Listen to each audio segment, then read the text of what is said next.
We're playing 15-minute games, 10-second increment. Let me know what openings you guys want to see. We got a Stafford last time by will of our opponent, but we may get the black pieces this time, so let me know. Let's do another one. Okay, black pieces, and what are we playing against? E4. All right. E4. What are we feeling like?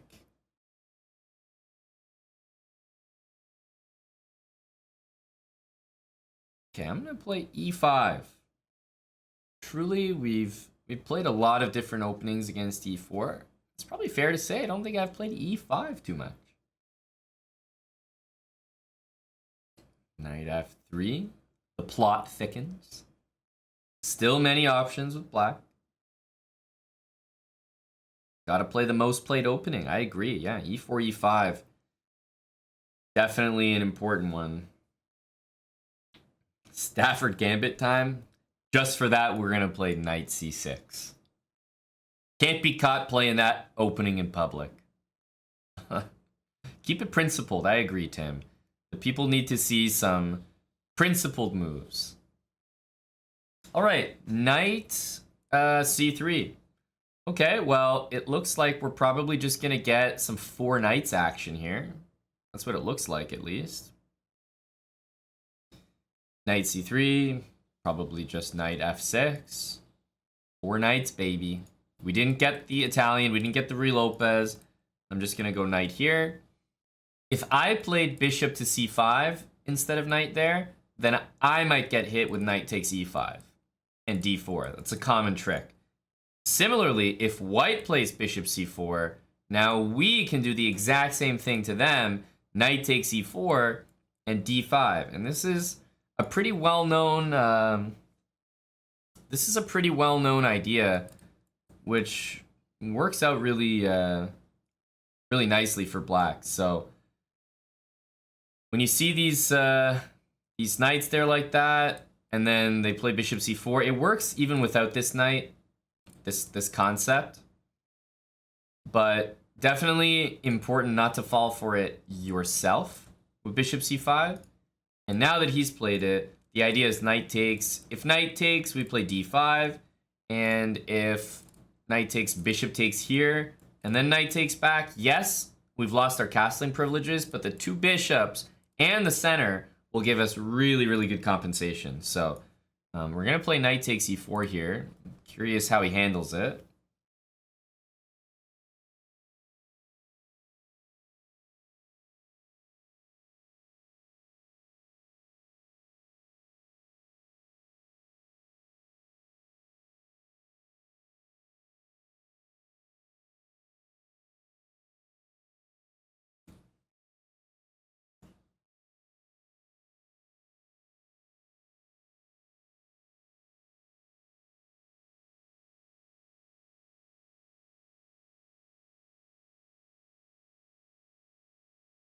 This is a good trick to know. You know, it handles the 2 knights opening really well because one of the most popular moves is quite literally bishop C4.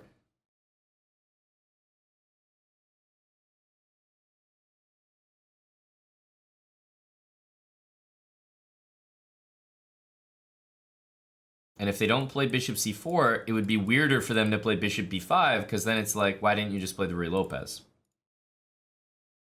All right.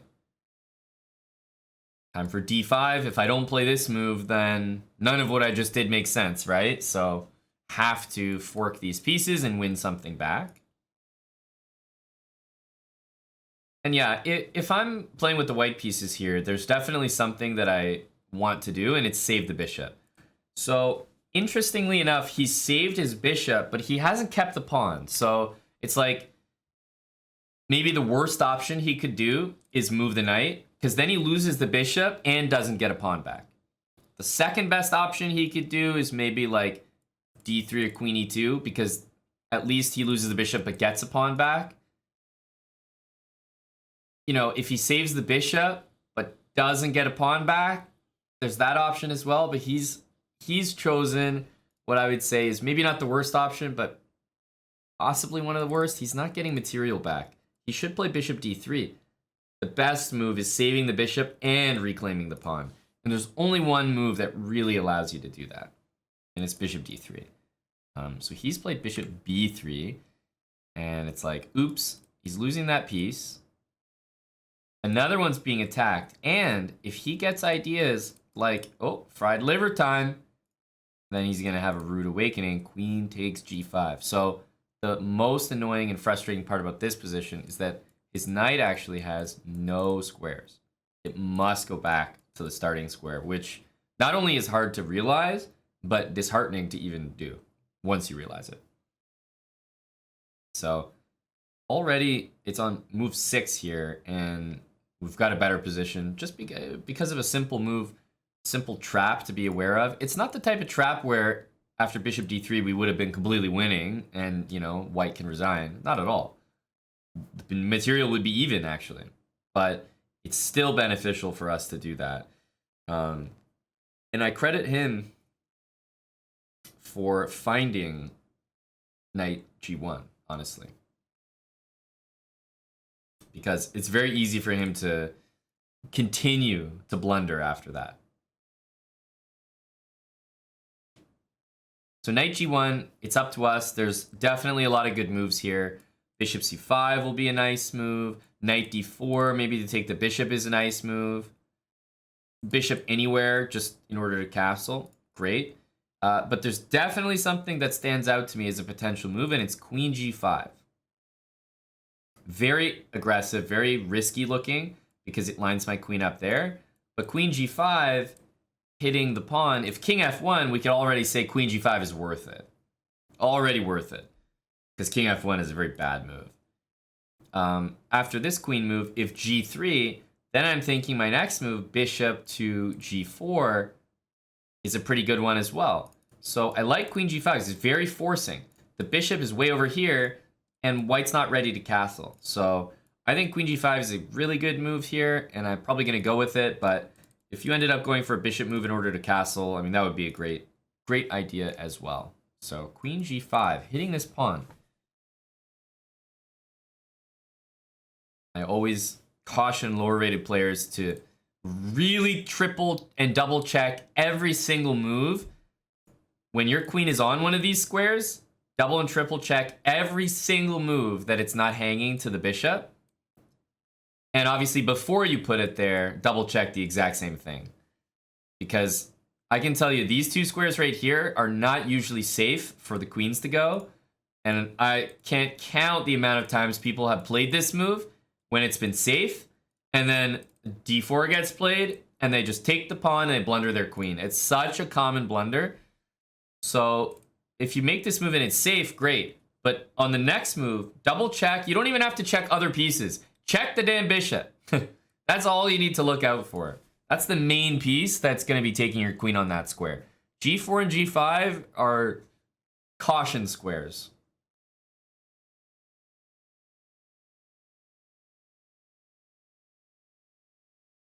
It takes 10 seconds, 5 seconds to just double check whether or not your opponent's bishop is attacking you. That's it. Can I show an example of what it would look like to hang the queen? Yeah, I'm not falling for that. I ain't falling for it. Nice try.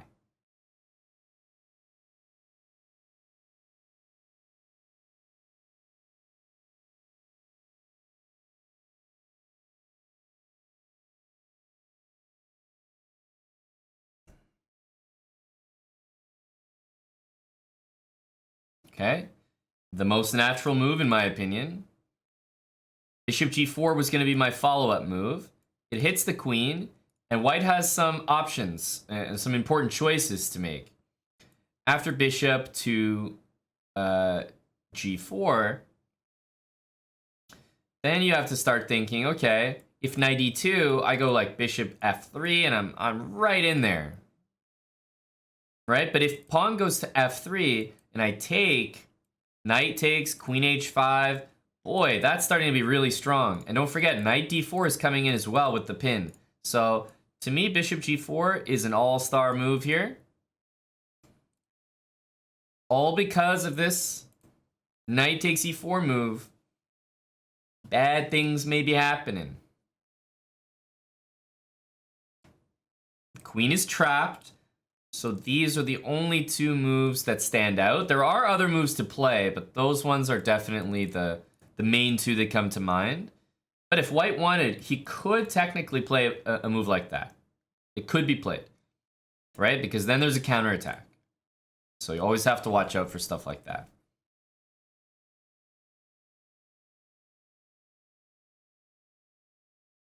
See what he decides on.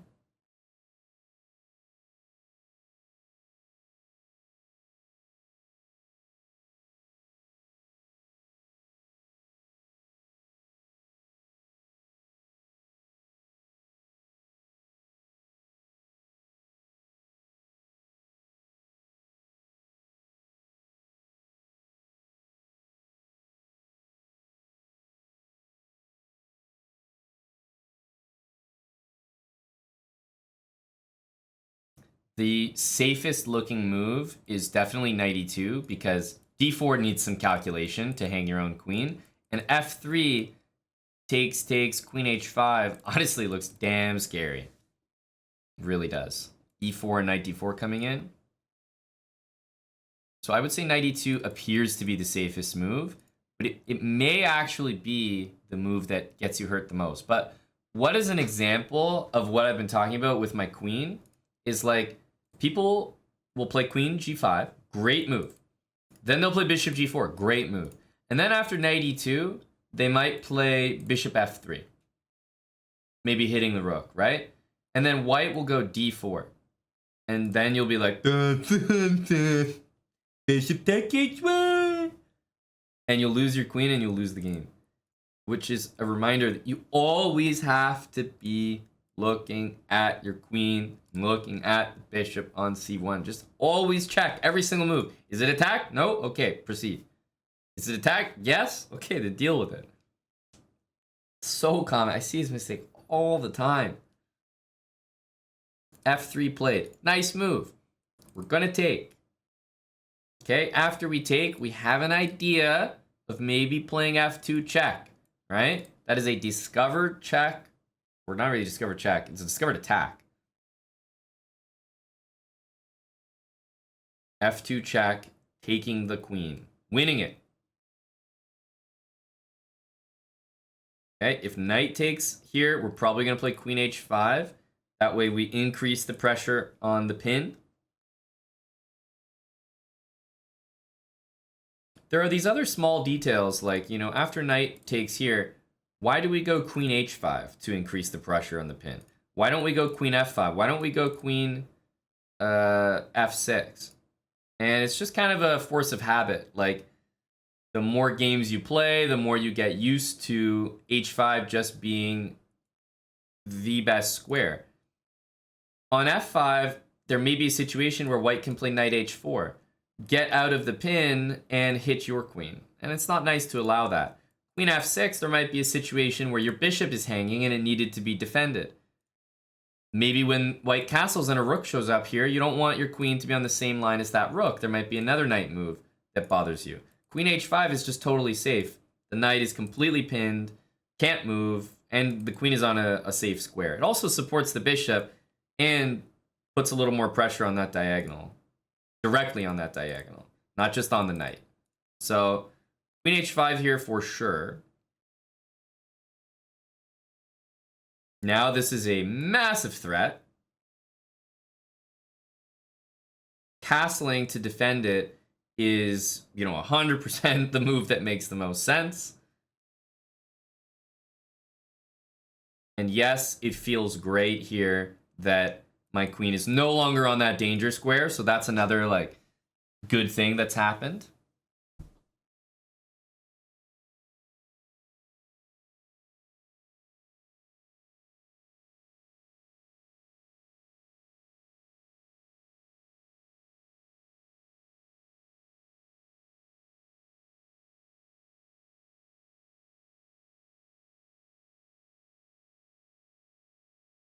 I think white should castle. Makes the most sense.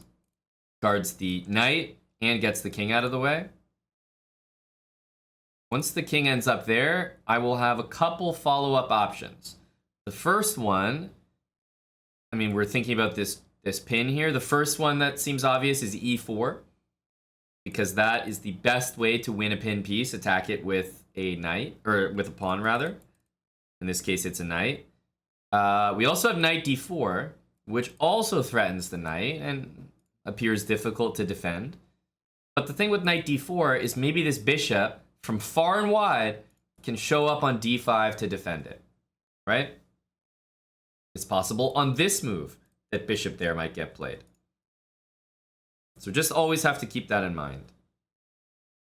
If the bishop came here right now, I'd probably long castle and attack it. And then basically get ready for the next move. Either long castle or knight d4. One of those two.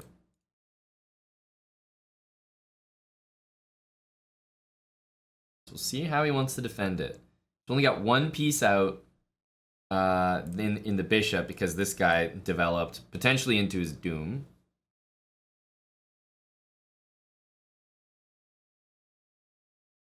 But I'm going to have some very tempting options next between those two moves. Obviously, after castling, bishop c5 check should come to mind as well, and is a very good option. But the cursory reaction is definitely that e4 and knight d4 add pressure to the pinned piece, and that should be good enough.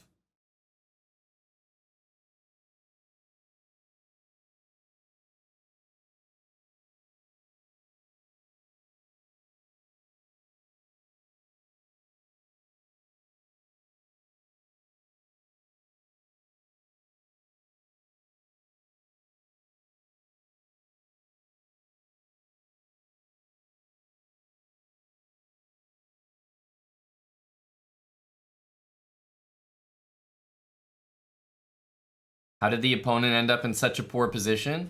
Well, I mean, you guys, first of all, you guys watched it, right? You watched it all happen. So you could probably answer that as well as me, but it looked so innocent, so innocuous. Just the two knights out, it ended up being a 4 knights game, bishop c4. And I think if you don't know to play knight takes e4 the way I did, and you just play a normal move, yeah, bishop c5 or d6 or bishop e7 and castle, you would be playing a much different game here on move 10. But just knowing one simple trick like that is honestly enough to change the whole game. All right, so rook f1. Let's examine a few things here. First of all, the king's not on g1, so there's no bishop c5 that we should be considering here. The next thing is if we play knight d4, the first thing that comes to mind for me is knight takes d4, and like if I go hunt that queen down, there is bishop takes f7, and I also lose my own queen. So it doesn't necessarily mean that's bad for me, but I would have to calculate it, like just got to make sure we calculate that out. Knight takes, bishop takes queen, bishop takes here, queen takes, rook takes, king takes on d1, and pawn takes on d4. Is everyone following? Practice your visualization. What's the material count in that final position? That's a lot of moves, but what's the material count at the end there?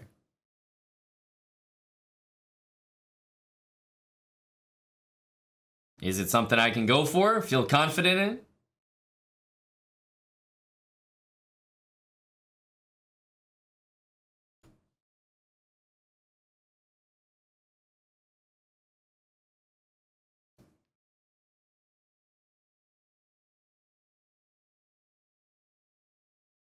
So far, I've seen a few correct answers, which sounds honest. Because honestly, that is a lot to calculate and visualize. Make sure you're remembering which pieces actually disappear from the board and which ones are still on. I end up a rook. I'll have a full extra h8 rook. So this already looks comfortable in that sense. After knight d4, though, I do have to look at bishop d5. This is a move I mentioned before, that after bishop d5, you know, it does guard the knight, and while I can castle, suddenly it's a whole other calculation. So instead of knight d4, the other thing I can do is I can play e4. And this is pretty nice as well. e4, as I mentioned, is the best way to win a pin piece. The best. Because if I add a knight on, my opponent can defend with a bishop, right? Like, I'm adding a piece, they're defending with a piece. If I attack a piece with a pawn, you can't defend a piece with a pawn. Because even if you did, even if that insane move was somehow legal, it wouldn't save your piece. I would just take with the pawn and I would win the piece. So attacking a pinned piece with a pawn is the strongest thing you can do because it guarantees you're going to win the material. So e4 looks undeniably good. If the knight moves anywhere, we take the queen. If queen e2 to pin the pawn, we just take, rook takes, queen takes, and obviously at the end of the day, we won a rook and a knight for a bishop. So e4 looks overwhelming to me. Looks like the best move by far. And although knight d4 looks good, I think e4 looks better.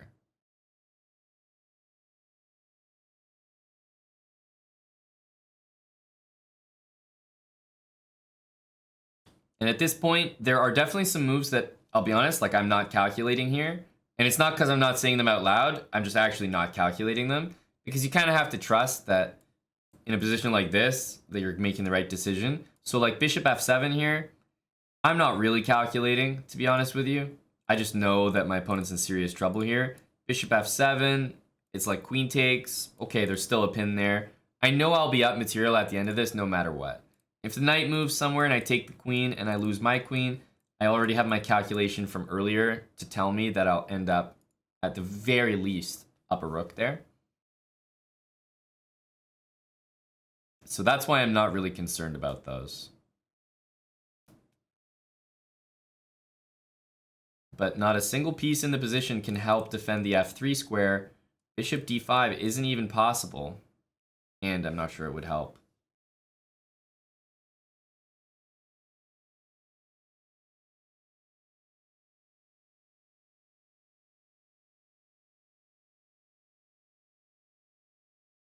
And again, all these variations that you're seeing here might work out significantly worse if my queen was somewhere else. Do you remember earlier when I said like, oh, why don't we put our queen on f5? Well, in this position, imagine the queen is there. It's like you're just opening yourself up to tactics with the rook. And they just seem unnecessary.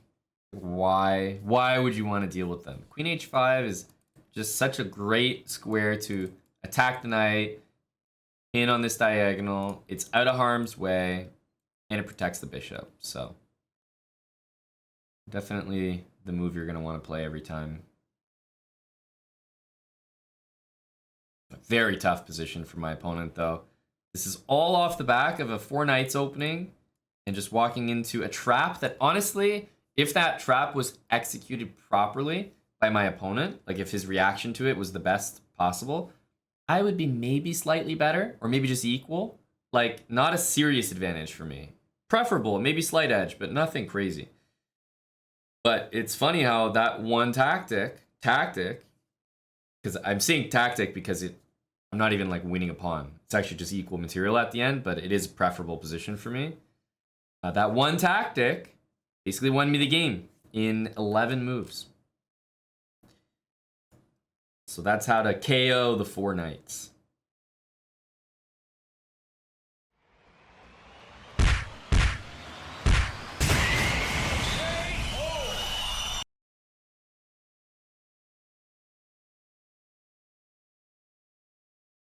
Let's have a look-see.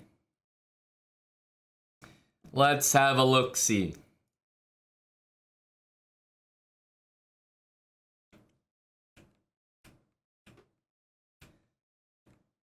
Four knights, I mean, can't hate on this. And you'll notice here in the engine's recommendations that bishop c4 is not really in the top moves.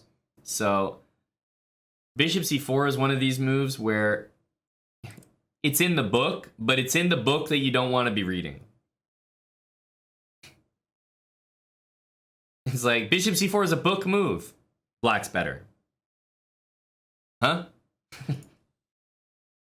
Knight takes e4, and black is already a little bit better. That's just how it works.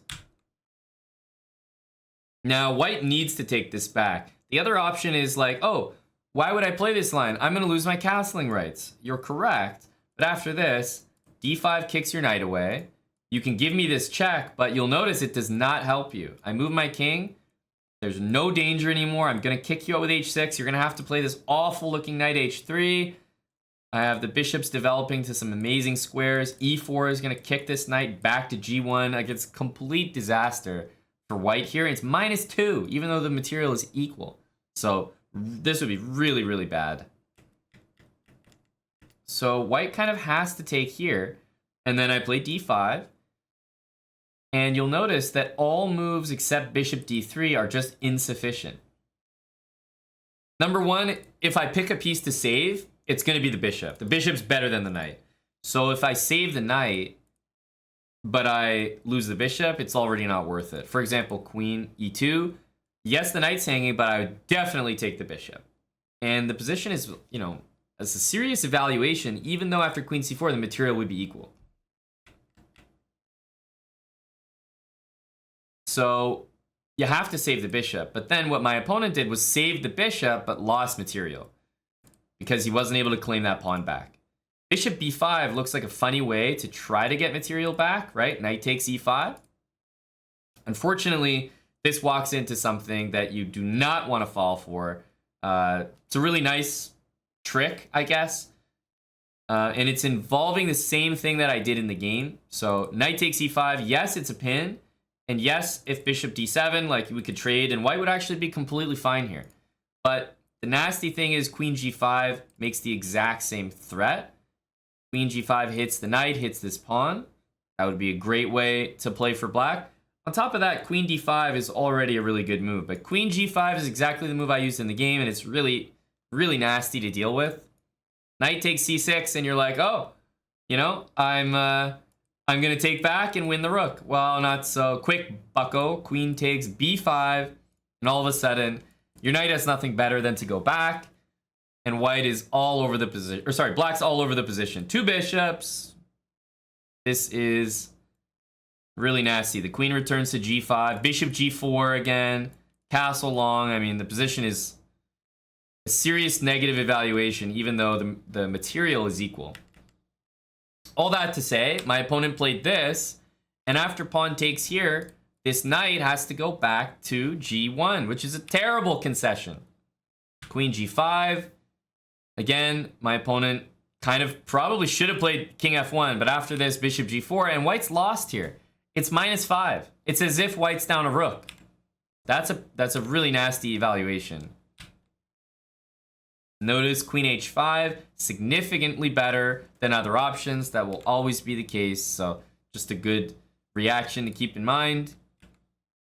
And yeah, e4, just best move. Attack that pinned piece with a pawn. It's not to say that knight d4, it's not to say that long castle are not good moves. They're great moves. But to me, e4 is just so simple, so good.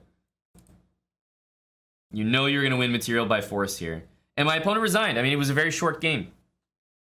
It was a very short game. This was a resignation, but honestly, it was pretty much over from this knight takes e4 move. It wasn't forced. This is what could have happened. Bishop d3, the best move. But people do not react very well to knight takes e4, and black usually just ends up winning. So if you did this, bishop d6, castle, you know, maybe the idea of f5 in the future. This is A+ for black, and as you can see, we're equal, but maybe even slightly better. So yeah, this knight takes e4 trick doesn't just win the game for me, but people react to it poorly, so I end up with an amazing position. And even if they react to it as best as they possibly could, it would still be good for black. So it's an achievement no matter what. So knight takes e4. It's just good thing to remember because a lot of people, when they're developing the opening, if they play bishop c4 or bishop b5, sure, they're playing a different line. But if they play knight c3, I can tell you with almost 100% certainty that after you play this, the next move is bishop c4. I can just guarantee it. No one is going to play bishop b5 because then you may as well play the Ruy Lopez. Why have this knight here at all? And they're not going to play d3 because they're told they need to get the bishop out. So everyone is going to play bishop c4 and everyone's going to fall into this. I'm sorry, I don't make the rules. Just make sure you don't play bishop c5 because then the trick that you're trying to sucker people into, you're going to get suckered into yourself. Notice how this is the exact same thing. Just don't fall for it yourself. Very important. If you're going to spend time learning it, also make sure you remember not to fall for it yourself. Bishop c5 is an oopsies.